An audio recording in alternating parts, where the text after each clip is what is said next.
Netflix account, how to make new account. Hey everyone, welcome back to our channel. In today's video I will guide you on how you can make a new Netflix account, so make sure to watch the video till the end. In order to make a new Netflix account, there are numerous ways. So first of all, you can actually open up your browser and instead just go to netflix.com, which is one of the easiest ways.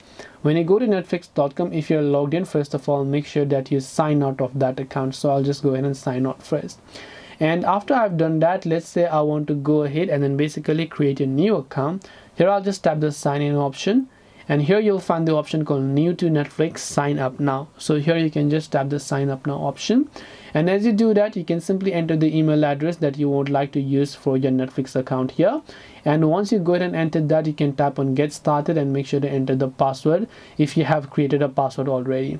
Now all you have to do after that is you need to go ahead and then basically make sure to enter your payment details, and after that your new Netflix account will be successfully created. This way you can make new Netflix account. Hope this video was very helpful. If you have got any questions, feel free to also leave them down below. Thank you for watching till the end of this tutorial, and see you soon in our next video.